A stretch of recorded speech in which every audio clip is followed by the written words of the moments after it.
All righty. Looks like we are officially live on this Wednesday morning. It is 10 a.m. Eastern time, and it is September 8th time that we're doing this. If you're watching this on the replay, well, it's probably a different day or different time.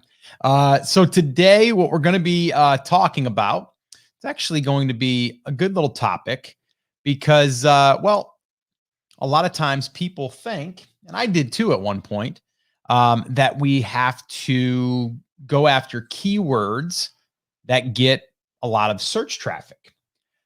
And I have found that that is not actually true because the tools that we may be using are guides, but they're not exact.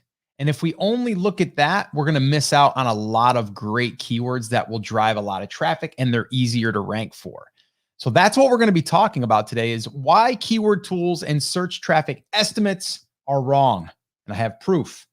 I actually have 6,000 plus visitors from one article in the last 12 months. I'm getting about 700 now, 700 to almost 800, I think. I'll have to look at the exact numbers. We'll have them here in a minute.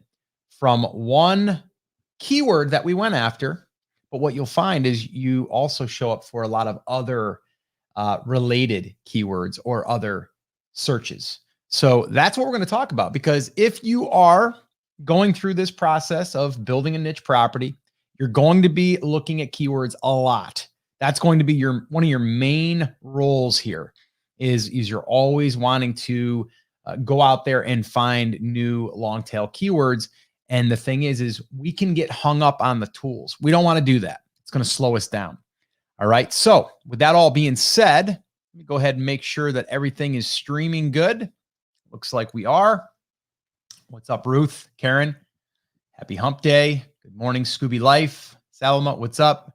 Rohal, I think is how you pronounce yours. What's up, Alejandro? Thanks for the apple. Love that apple a day, by the way. And you got the glasses on today, too. Can hear and see you. Awesome.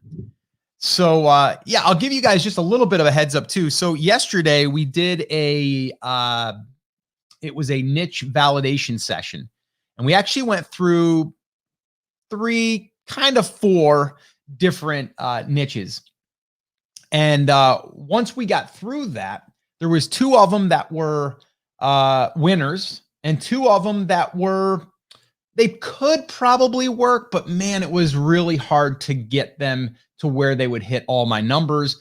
And the other big thing, and I'll just share that with you here right now, because if you are still in that process of kind of figuring out your niche and stuff, is we had two of them that could have been related to, just the medical field. And so with that, whenever you get that, it's a red flag. We don't want to touch that. I don't want to touch that. And so the minute that you start doing searches and the first results that come up are all medical or Harvard or any of that stuff, yeah, I usually turn the other way. And there's so many other ones out there that are easier. So why not go after those? And Alejandro says it's about to go down if the professor got a new haircut. Yeah, I did. Got it trimmed up. Little fun fact. Some of you may know, I have not gotten a haircut in probably over 15 years. Yeah, I do it myself. I know my wife, every time I do it, she says, man, it's crazy. Like, I don't know how you do it. And you edge up and everything. Like I get it all edged up and everything. I've got a system. So little fun fact there for you. Not that you care. But yeah, I do cut my own hair. Okay. And no, I do not do it for anyone else. Although a funny story, years ago when my son was probably, I don't know, between 10 and 15, somewhere in that range, I used to do his hair. And then his friends would come over and say, can you do mine? And I would do like 3 of his friends' hair. We would do that like once a month. So I was like the family barber, I guess. It's kind of funny. All right, so let's do this. Oh, by the way, I would not be doing my job if I didn't also remind you, if you are watching this or listening to this and you are interested in building a niche property, because that's what we're talking about here a lot lately, then I would definitely recommend you head on over to buildnicheproperties.com. Once again, that's buildnicheproperties.com. You'll go there, you'll get the details, and you can join that class. And now it's an on-demand class, so you get to access it immediately. And we're doing, or we did a couple of bonus Q&A calls. Those are recorded. They're in there. And then also we did a bonus niche validation session yesterday, which by the time that you're watching or listening to this, or if you're here live, it will be inside of the learning portal very soon, if not already there, depending on when you're watching this. And if you decided to join us inside of our niche properties training. So again, niche properties is something that we're focusing on, something that I'm really immersing myself in, and I'm really excited about it. A lot of opportunity there. All right, cool. So with that all being said, let's go ahead and new potential career and hair cutting. No, I don't want to do that. Hair cutting at home. You might be onto something there. All right, cool. So let's do this. I'm going to go ahead and share my screen also because I have a couple of screenshots that I want to share with you. So I'm going to do this. And let's see here. Okay, let me go ahead and share my screen. And then we'll officially kick this off. Actually, you know what? I'll share my screen after the fact. Let me just go ahead and make sure it's going to work. Here we go. A little teaser. Boom. Look at that. And then let's see. Look at that. Boom. Okay, cool. All right. That's the shot that I want to show you guys. All right, cool. So it's there. It's in my queue. All right, cool. So let's kick this thing off. All right, here we go. Let's see. Here we go. All right, guys, welcome back today. I'm excited because I'm going to be talking about something that a lot of people don't talk about, and they should. And I wasn't really aware of it until I started to look at the data. But today we're going to talk about why keyword tools and search traffic estimates are wrong. They're wrong. I'm here to tell you they're wrong. If you are using a tool like the one that I use, Ubersuggest. Now, I do recommend using tools for this because it gives you ideas. It starts to show you the landscape. It starts to show you the competition. And it also shows you those low-hanging fruit keywords that you can rank for very easily by looking at other metrics. I'm not looking at a keyword going, that gets 9,000 searches a month. I'm going after that keyword. Because here is the truth. You're not just going after that one keyword. And what I mean by keyword is like long tail, okay? How to catch bass in a pond, long tail, okay? But what people don't realize is that same string, right? That same string, if you write the article correctly, you put in the other, subheads in there, right? And we talk all about this in our niche properties class. I've talked about it here on the podcast and on my coffee talks. But basically what we're doing is we're creating an outline. Inside of that outline, there's going to be subheadings. There's going to be what we call H2s. And then there's H3s, which are like sub categories. And that also allows you to rank for certain keywords that are also around, okay? It's got to be related, obviously, to that long tail. But if all you're doing is looking through your keyword research at that one string, you're like, oh, wait a minute, that gets 0 searches. Why would I go after that? Well, here's the deal. They're just pulling that data, okay, from the same sources that everyone else is. And there's keyword searches that are happening right now that aren't actually registered in the database. If you're using some of these tools, they have to update their database, okay? So all that we're doing here is we're just trying to get ideas, what makes sense for your website. And the funny thing is since I've started kind of down this road, which has been just about 2 years since we set out on the mission to create a couple of case studies for building these niche properties, which at the time we weren't calling these niche properties. We were just calling them a website that got traffic. It was a brand in a sense. But because we're doing this a little bit differently now, where we're going after traffic, we want to turn on an ad network. And then from there, we want to also do some affiliate marketing. And then maybe we'll bolt on some other things and maybe we'll build it out to be a brand. But right now we're just doing it for a piece of digital real estate. That's really what we're doing. And so I've learned since I started this, that I'm not necessarily looking at the keyword and only searches. Now, in the beginning, I was kind of looking at the searches because I thought that that's what I needed to look at.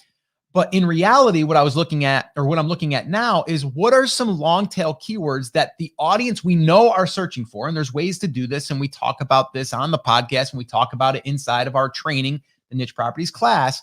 And so what we want to do, though, is we want to really look at the competition and say, okay, that long tail, okay, can I compete with the people that are on page one? And then I know that there's going to be other keywords, because if you do the keyword research right, so if you do that one keyword and then you go, okay, what are the other questions that are being asked around this that would make good subheads? And then what's going to happen is you're going to collectively get other searches that are leading to that one article that you wrote with that one long tail keyword. So just keep that in mind. We are not just going after that long tail. That's not the only traffic. We know that we're going to get other searches coming in from that related search. So if all you're doing is looking at that zero and you're like, I don't want to go after that because it gets zero, you might want to reconsider that. And I'm going to share with you some numbers as to why. Okay. And these are fresh. I just pulled these up this morning because I wanted to talk about this. And I also wanted to look at it myself because, you know, a lot of times we do get hung up on the numbers. If you're looking for keywords, you want to start with keywords that you think get traffic, right? Who doesn't? But if all you did is went to Google and put in, and I'll do that right now on the fly real quick. Okay. If I went to Google and I typed in how to catch bass in, and then let it autofill, it says the summer, ponds, August, lake, hot weather, July, deep water, the rain, right? Well, inside of that article, I would probably include some of this other stuff. So that means that I'll probably show up for some of those other searches. Or I could say, okay, let's go to how to catch bass in ponds. So I'm going there. I scroll down a little bit and it says people also ask, what is the best bait to catch bass in a pond? How do you catch bass or catch largemouth bass in pond? And then what bait is best for pond fishing? What do bass get in a pond? Or how to get bass in a pond? That was another one. And then let's see, go down a little bit further. Will bass reproduce in a pond? Can fish just appear in ponds? Those are some questions I might want to include as subheads that will also allow me to rank for a variety of keywords. Okay, so it's not just the first one that I started with was how to catch bass in ponds. Okay, so just really understand that. All right. Or try to anyway. All right. And I know if you haven't had the experience, and if you haven't like said, I'm going to set out to do this one keyword, but and it gets like, you know, no searches, but then I get traffic from it, then it makes you a believer. So I want to make you a believer by sharing a result that we ended up receiving here. Okay. It's pretty good. All right. So let me go ahead and share my screen. If you're listening to this on the podcast, you won't be able to see this, but I will try to describe it the best that I can. So let me go ahead and share this. All right. So I'm going to go ahead and share this to the stream right now. All right. So right now, what we're looking at, okay, this is page views. Okay. And if you're looking at the date, I'm going to explain it so you guys that aren't watching can understand this. Page views was 6,156. Unique page views, 5,426. Average time on this page was 6 minutes and 46 seconds. How is that even possible? How would it take that long? Well, another little ninja tip here for you. If you embed videos on that page, people will sit there and watch the video, right? And then it keeps them on the page longer. If you are doing display ads, that helps your RPM, your cost per thousand that they'll pay you. And also it keeps them on the page longer, which helps Google know that, or helps you let Google know that people are actually on your website longer. That means it must be good. All right. So just a little side note there. And so what we're looking at here is this article was posted.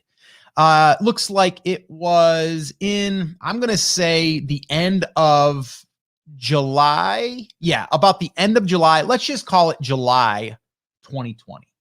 Okay. And the time of this right now, we are in September 2021. So let's just call it a little over a year. Let's call it, 13 months. Okay. And if we're looking at the graph here, Okay. Now, in the very beginning, you see a little bit more traffic there. It's like, I say more, like 10. That's because it was probably us posting, going back in, adding images, going back in, whatever. That still tracks, right? But then after that, it's basically crickets. Okay. There's not a lot of traffic, not a lot of traffic. And then December of 2020, okay, that's probably, let's see, July, August, September, October, November. Let's call it 6 months. Boom, look what happens. We start getting traffic. This is another point I want to make. When you create content, you got to give it time. You got to give it time, because if you don't give it time, you're not ever going to be able to rank. Okay. So, and what I mean by that is let's say that you post 3 articles and you're like, well, it's not working after 3 months. So you stop. You need to keep producing so you can then look back and go, oh, that took 6 months. Oh, that one took 8 months. And here's another little fun fact. When your site gets more authority, you start ranking faster. Okay. I've got articles right now that were published not even 4 weeks ago that are on either page 2 or page 1 already. Okay. So it starts to really build momentum. Okay. So here we are.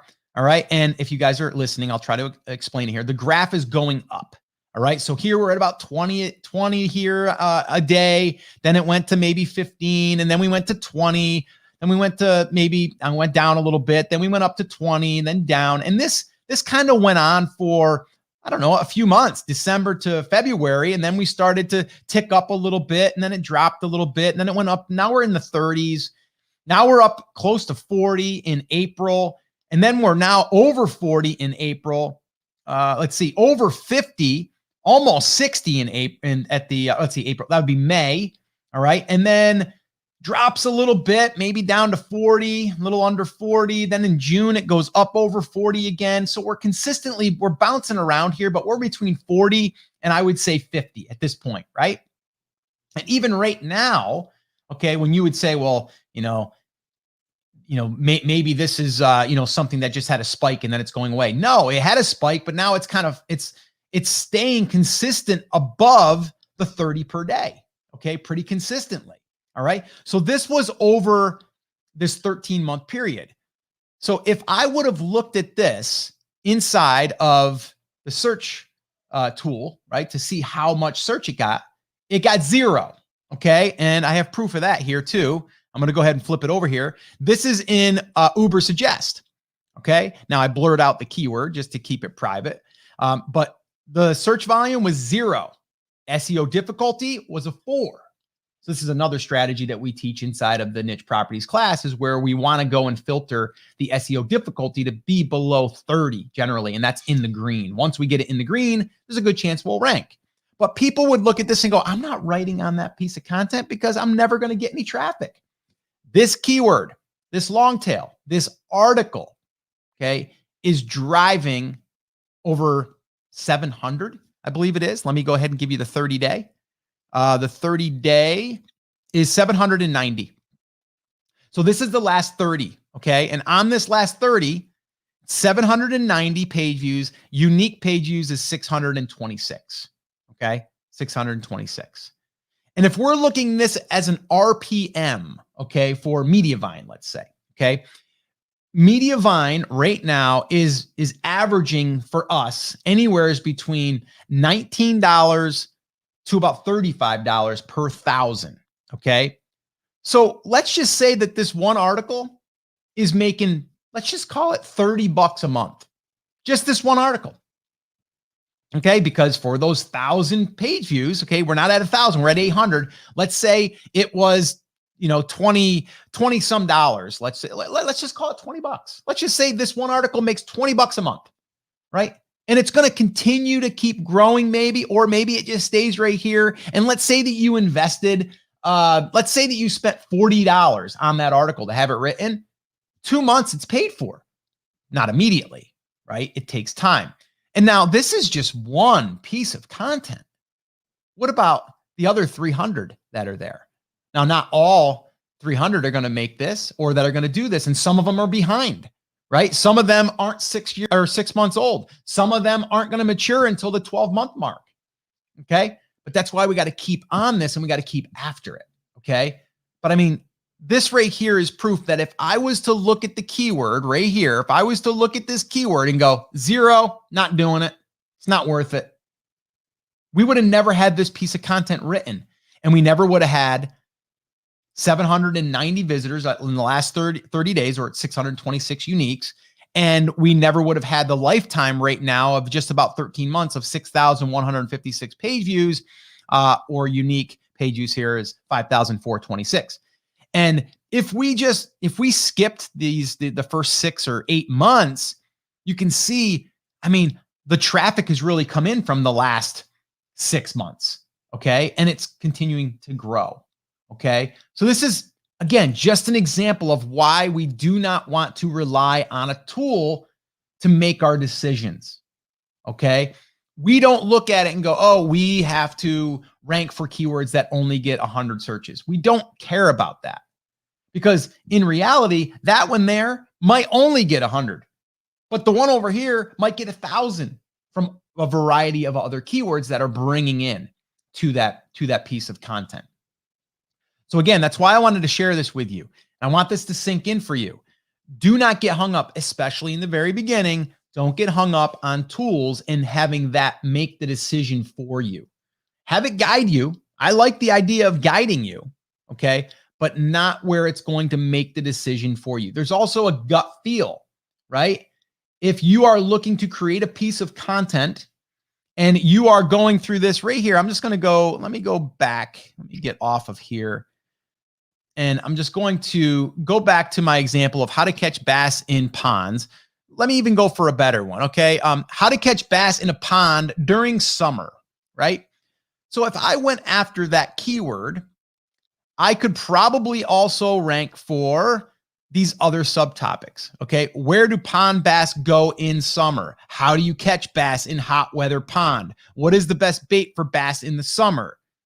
How do you catch bass in the summer heat? If all I was to do is put those 4 in my subheads and answer those other questions, there's a good chance I'm going to probably get some related searches that are going to bring people over. But if all I did was look at how to catch bass in a pond during summer, it might not do that well, right? It might not get that much for searches. But I know that I'm going to get the long tail because the article is going to cover more than just that topic. It's going to be around that topic, but not just that topic. All right. So hopefully this has helped you. Hopefully this opened your eyes and also will get you out of the, I got to look for keywords that get a ton of traffic. When you are starting from scratch, the best advice I could give you is to go after these easy to rank for question-based posts for 2 reasons. One, it's going to allow you to create content faster, which then is going to get more content on the site. It'll get indexed faster from Google. And then as you are waiting for it to mature, you will now be ahead of the game. The other thing is it allows you to get into a rhythm. It allows you to produce content on a regular basis and you learn from that. Okay. And then you can look back and go, you know what? I'm going to do it a little bit different, right? I'm going to do it a little bit differently. When we do our keyword research, we're going to make sure it hits these markers now. Right? Or, oh, I'm seeing this other content that's starting to rank. Maybe I'm going to create more around that because our site is ranking well for that, right? That's when you can start making those decisions. But until you have that data, you can't make those decisions. So what we always recommend is going after those low competition keywords. They're usually long tail. And usually what we'll do is we will just filter those inside of Ubersuggest to give us the ones that are easier to rank for. And then we'll just pick 10 to start with and go and run with it. Okay. Now, if you can cluster them together, that's a good idea. And what I mean by that is if you have related ones that could be interlinked to each other. But again, I don't want to get ahead of ourselves here. All right. But that's exactly what we are doing. That's exactly what I'm going to continue to do. Right now, currently, we have 4 sites that we're building out and soon to be a 5th. And this is the strategy. Like, I don't want to make it sound too easy, but it really is that easy. Because it doesn't have to be complicated. You can make it complicated. We don't want to make it complicated because we want to really just get that content created, get it on there, get it indexed, and move on. All right. So if you want help with this, and you want to go through our niche properties training, head on over to buildnicheproperties.com. Again, that's buildnicheproperties.com. And you can go through our training and we'll show you exactly how to do it. We'll take you right by the hand and walk you through it. Either way, if you're creating content right now, go after those long tail and don't worry so much about the search volume. Okay. Don't worry so much about the search volume. Just get the content out there, get it created, get it optimized, and put it out there so Google can index it and people can find it. That's how you're going to get traffic. All right. So guys, that's it. That's going to wrap it up. As always, take care, take action, have an awesome day, and I'll see you soon. Cut. All right, guys, what do we got? You got any questions for me? Let's see. Okay, yeah, Alejandro, when are the niche drill downs that you did yesterday be up on the portal? Hopefully this afternoon, as long as everything goes as planned. Let's see. If people shy away from help niches, wouldn't that be less competition if you decide to roll the dice with it? Is liability the biggest reason you are hesitant? No, it's not the main reason. It's part of it. If you look through there, there's a lot of medical sites that are going to be ranking for that stuff. I don't want to compete with them. It's like, how are you going to compete with Harvard? Harvard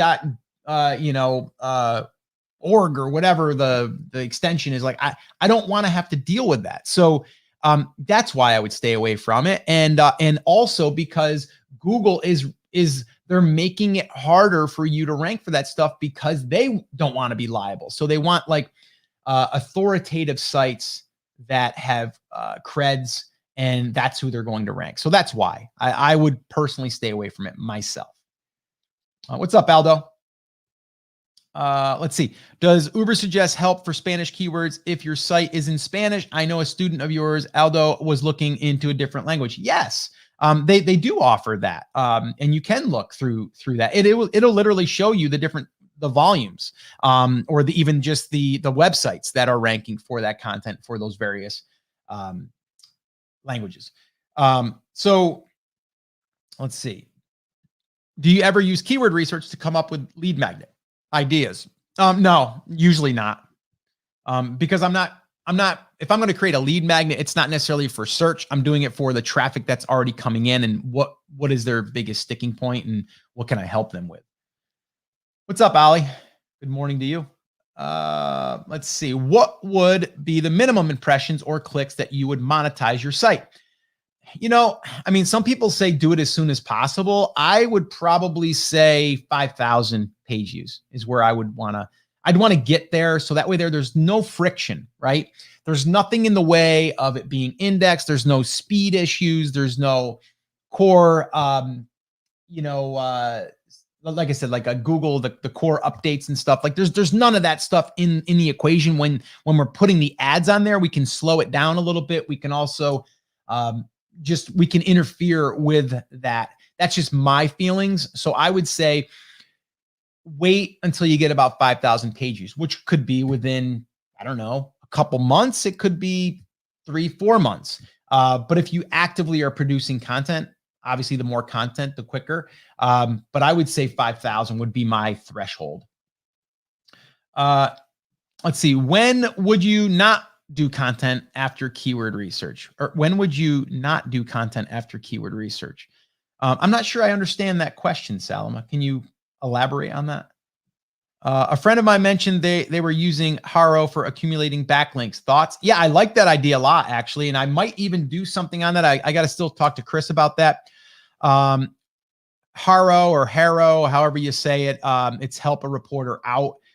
It's a great service for basically getting reporters to reach out to you on certain topics or anyone. And then you can basically say, I can write on that. Here's an outline of what I would put together, but you got to do it quickly. And you can't just pull something off your website to do it. So you got to be willing and able to create that content fast. And then what will happen is they will use that article or even parts of it, but then they will give you credit by linking over to you or the resource where they got it from. And that's a great way of doing that. It just, I haven't come up with a system yet and we haven't tested it, but I'm thinking about testing that. And I think that would be good. So yes, I like that idea. When will you be adding product posts to Niche Workshop? Very soon. Chris is actually putting that together as we speak. Actually, he got the topic that we were going to cover here a couple days ago. So I'm assuming that'll be probably produced by next week. When would you decide against doing a piece of content after keyword research? Basically, if I see that the page one has a lot of high domain authorities and they've covered it. So there's two things that I'm looking at.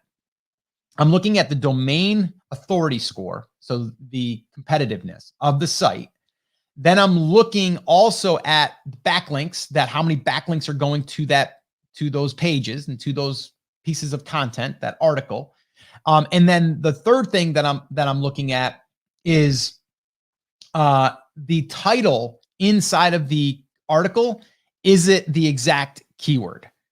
Because if it's not the exact keyword, but they're showing up for it because it's related, that's a good sign for me. So domain authority, backlinks, and then is the title that's being displayed there in the top, are all of those articles covering that exact topic?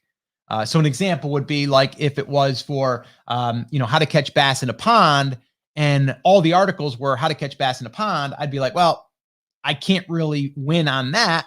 But maybe they have a low domain score, so still maybe I could do it. The other way would be if there was only 2 or 3 of them that had how to catch bass in a pond, and the other ones were just like bass fishing tips, right? Then I know that Google just put them there because they had a pretty decent website with authority and they talked about it in the article, but it wasn't the exact match. So that's what I would look at, and that's when I would say probably not. So it's really about the competitiveness. But if you do keyword research, as we outlined in Niche Properties, and I know, Salma, you're in Niche Properties, if you go through that, you'll see that I filtered out to the competitiveness, and then we can drill in a little bit deeper there, but that'll usually sort out any of the very competitive ones, and then go from there.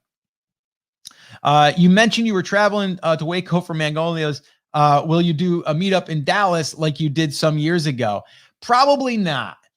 This is going to be a quick trip. We're actually going to be heading out on a Thursday and coming back on a Sunday. So it'll be a very, very quick trip, but probably not this time around. But yeah, I have done those in the past. They're always a lot of fun.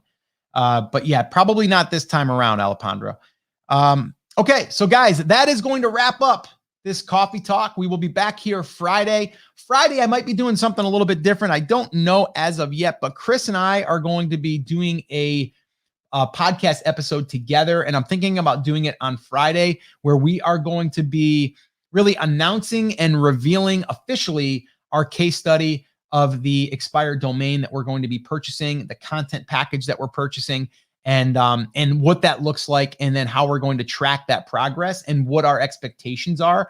So we're going to probably dig into the details of that more on Friday. So that'll most likely be this Friday, as long as Chris and I can make sure that each of us are available, well, that he's available. So yeah, that's what we're going to be doing. But if you guys are interested, if you guys have not yet went through the Niche Properties training, it's available right now, buildnicheproperties.com. The price right now is at the lowest that it will be moving forward. We won't be ever doing any discounts for it or any of that stuff. I'm not a believer in really doing that as much as like maybe adding a bonus. But as we do add more to this training, as we build it out further, the price will be increasing over time. And I'm not saying that to say, well, you got to get in now or you're going to pay more later. It's just, it may happen later. So I just want to give you the heads up right now. And we also have a flex pay right now. We added a flex pay. So again, buildnicheproperties.com. Head on over if you're interested. Would love to have you. And yeah, that's what we're doing. So would love to have you part of our class. All right, guys. So that's it. That's going to wrap it up. As always, take care, take action, have an awesome day, and I'll see you Friday. Take care, guys. Bye.